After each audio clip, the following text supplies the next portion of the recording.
यहाँ क्या दिया गया, एक आयताकार भूखंड की का क्षेत्रफल 528 वर्ग मीटर है और इसकी लंबाई चौड़ाई के दुगुने से एक अधिक है। तो लंबाई और चौड़ाई ज्ञात करनी है, तो उस हिसाब से इसको समीकरण बनाइए। तो आपने क्या किया, एक आयताकार भूखंड, आयत के आकार का एक भूमि का टुकड़ा है जिसका क्षेत्रफल आपको कितना दिया गया है, 528 वर्ग मीटर और इसकी लंबाई चौड़ाई के दुगुने से एक अधिक है। तो आप ऐसा करो, तो माना आयताकार भूखंड की चौड़ाई x मीटर, तो आयताकार भूखंड की लंबाई क्या होगी आपको खुद ज्ञात करनी है।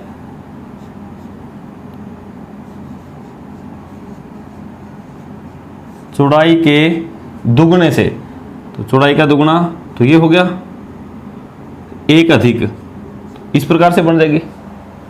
जो उसने बोल रखा है मैंने सिर्फ वही लिखा है, चौड़ाई ये रहा, इसका दुगुना जमा 1, तो क्या बन जाएगी ये 2 और चौड़ाई क्या थी आपकी x, 2x जमा 1 मीटर, ये आ गया आपकी। ये आपकी लंबाई है और ये आपकी चौड़ाई थी और ये आपकी लंबाई है। तो क्षेत्रफल क्या हो जाएगा, आयत का क्षेत्रफल क्या होता है, आयत का क्षेत्रफल लंबाई गुणा चौड़ाई।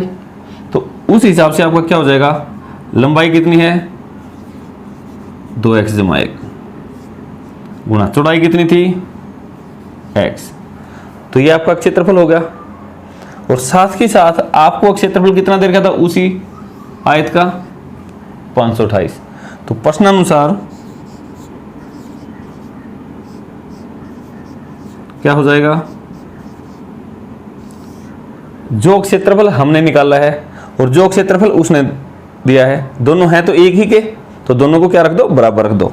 तो इसको और इसको बराबर रख दो, तो क्या हो जाएगा 2x जमा 1 गुणा x बराबर 528। ये x है, इस सारे के साथ गुणा कर दो, x की पहले तो इसके साथ 2x की शक्ति 2 जमा x की फिर किसके साथ, 1 के साथ, x की और 1 की गुणा x बराबर 528। बल्कि इसको भी मैं इस तरफ ले आता हूँ, तो क्या हो जाएगा ये 2x की शक्ति 2 जमा x माइनस 528 बराबर 0। तो जो आपकी सवाल में जो समस्या दी गई थी उसको यदि मैं समीकरण में बदलूं तो इस प्रकार का बन जाएगा। और ये समीकरण हल करना हमें अभी नहीं बोला गया है, अभी हमें सिर्फ समीकरण बनानी थी। ठीक है, दूसरे सवाल का दूसरा भाग। यहाँ आपको क्या दिया गया है कि दो क्रमागत धनात्मक पूर्णांकों का गुणनफल 306 है, तो इसको आपको द्विघात समीकरण में बदलना है। तो आप सबसे पहले क्या करें, माना दो क्रमागत धनात्मक पूर्णांक हैं, एक को तो हमने क्या मान लिया x और एक को x जमा 1। क्यों मान लिया, जो क्रमागत है, क्रमागत का मतलब होता है लगातार। यदि आपका एक 5 है तो दूसरा क्या होगा 6, या तो उससे एक ज़्यादा होगा या एक उससे कम होगा, मतलब लगातार। क्रमागत मतलब उनमें कितना अंतर होगा, सिर्फ 1 का। तो माना दो क्रमागत धनात्मक पूर्णांक हैं, एक x मान लिया और एक x जमा 1, तो इनका गुणनफल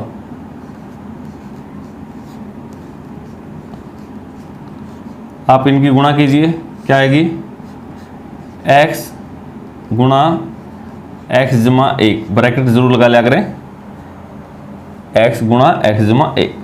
अब प्रश्नानुसार देखिए,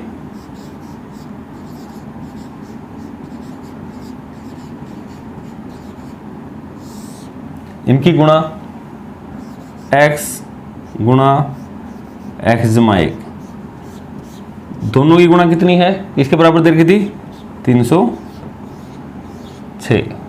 तो अब देखिएगा, ब्रैकेट खोलोगे तो x पहले x के साथ गुणा होगा, x की शक्ति 2 हो गया, जमा x की और 1 की गुणा x बराबर 306।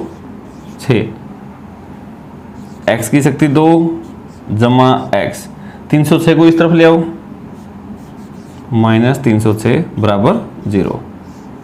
ये आपकी द्विघात समीकरण बन गई। अभी हमने हल नहीं करके दिखानी, सिर्फ समीकरण बना के दिखाने का तीसरा भाग। यहाँ आपको क्या दिया गया है, रोहन की माँ की आयु रोहन से 26 वर्ष अधिक है, मतलब रोहन की माँ रोहन से 26 वर्ष बड़ी है, और यदि इन दोनों की आयु का गुणनफल अब से 3 वर्ष पश्चात किया जाए तो 360 के बराबर आता है। तो बताएं उनकी वर्तमान आयु क्या है। तो आपने इसके लिए क्या किया, माना रोहन की वर्तमान आयु, जब भी आयु से संबंधित प्रश्न हो तो हमेशा वर्तमान आयु आप माना करें। तो माना रोहन की वर्तमान आयु है x वर्ष, तो रोहन की माँ की आयु कितनी होगी, वो उससे 26 वर्ष बड़ी है, तो जितनी रोहन की आयु है उसमें 26 जोड़ दो, तो x में 26 जोड़ दिया, तो ये उसकी माँ की आयु है। लेकिन ये कहता है कि 3 वर्ष पश्चात, तो 3 साल बाद इसकी आयु कितनी हो जाएगी, 3 साल बड़ा हो जाएगा ये, तो जितनी भी इसकी आयु है इसमें 3 जोड़ दो, तो इतनी हो जाएगी x जमा 3। यहाँ मैं रफली लिख रहा हूँ, तो इसकी आयु कितनी हो जाएगी, इसमें भी 3 जोड़ दो, x जमा 29। तो आप देखें जितनी भी यहाँ आयु थी, 3 यहाँ जोड़ा तो 3 यहाँ, क्योंकि दोनों एक साथ बढ़ेंगे। प्रश्नानुसार क्या दे रखा था,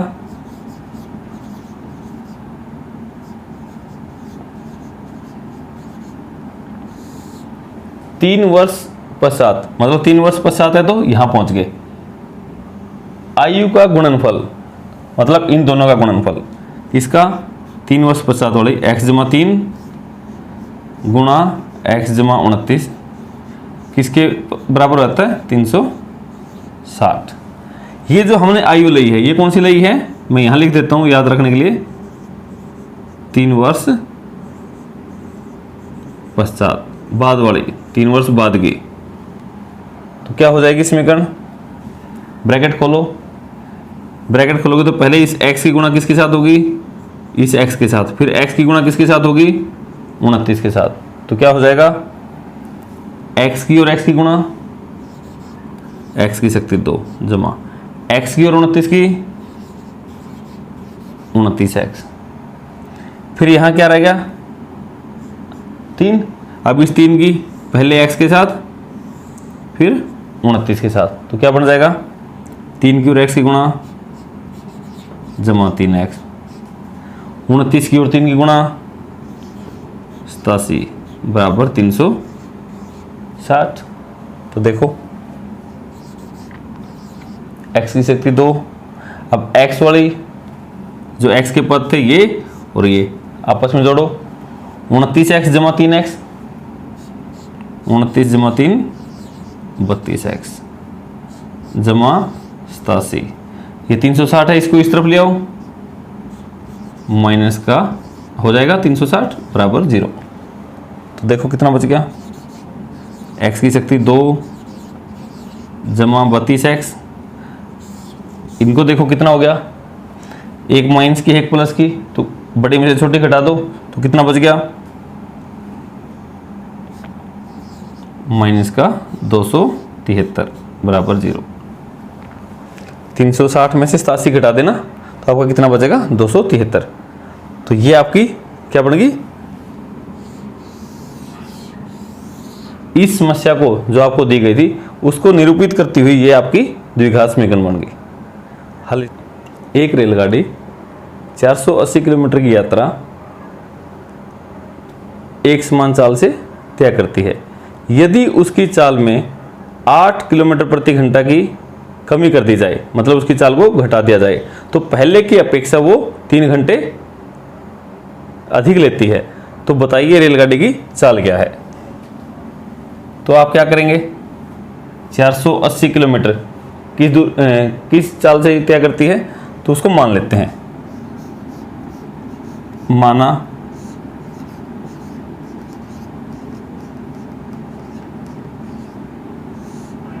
रेलगाड़ी की चाल x किलोमीटर प्रति घंटा, ये हमने मान ली। ये उसकी चाल है। दूरी कितनी है?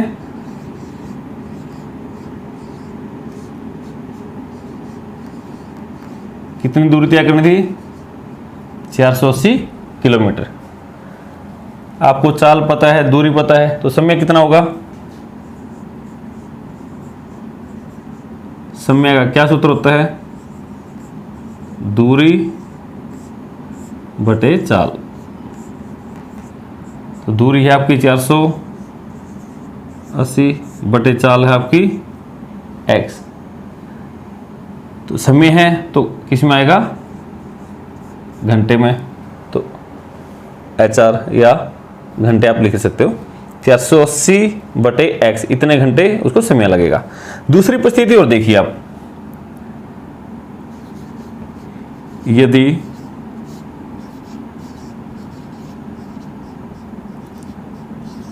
रेलगाड़ी की चाल पहले से कितनी कम कर दी थी? 8 किलोमीटर प्रति घंटा। तो पहले कितनी है? x, इसमें से भी घटा दी, 8 कम कर दी, तो x में से 8 घटा दो, किलोमीटर प्रति घंटा। अब चाल तो ये है आपकी। दूरी कितनी है? दूरी तो वही है जो 480 थी, वही लिख दो। समय कितना लगेगा?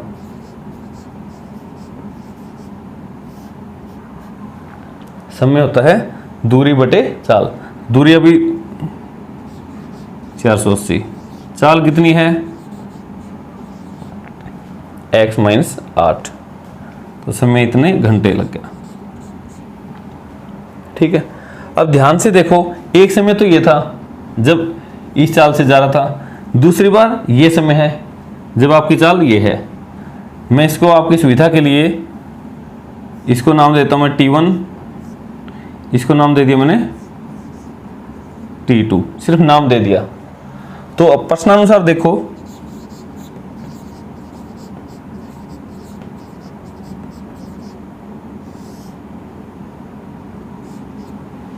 अब देखो चाल कब ज्यादा थी?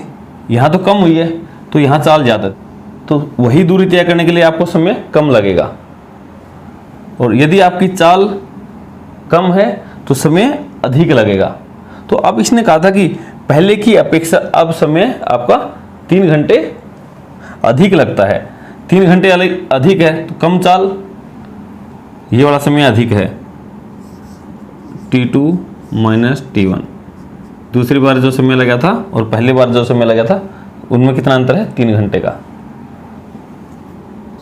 480 बटे x माइनस 8, ये वाला समय आ गया, माइनस T1 ये समय था, 480 बटे x बराबर 3। अब इसको आप समीकरण में, द्विघात समीकरण में बदलिए, x माइनस 8 और x, तो यहाँ कॉमन, तो पहले उसी को कॉमन ले लो, 480 को बाहर ले लो। 480 को बाहर ले तो क्या हो जाएगा? 1 बटे x माइनस 8, माइनस का निशान, यहाँ से भी 480 बाहर गया तो 1 बटा x बराबर 3। 480 को ऐसे कैसे रखो? अभी यहाँ का एलसीएम लीजिए, ये x है, ये x माइनस 8 है, तो इन दोनों की ही गुणा हो जाएगी, x की और x माइनस 8 की गुणा कर दो। फिर आसान सा रास्ता है, इसकी तो इसके साथ गुणा कर दो और इसकी इसके साथ, तो x की इसके साथ, x की और 1 की गुणा x, फिर x माइनस 8 की इस 1 के साथ, बीच में माइनस का निशान है वो लगाओ, माइनस x माइनस 8, ब्रैकेट जरूर लगा लें, इकट्ठा लिखना है, तो x माइनस 8 बराबर 3। तो देखो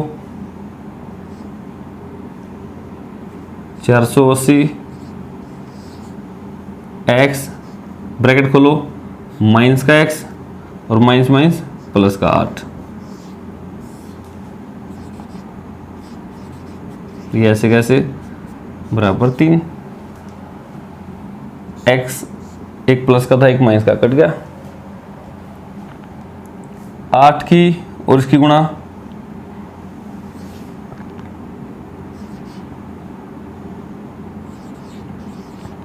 3840 बटे x x माइनस 8 बराबर 3/1।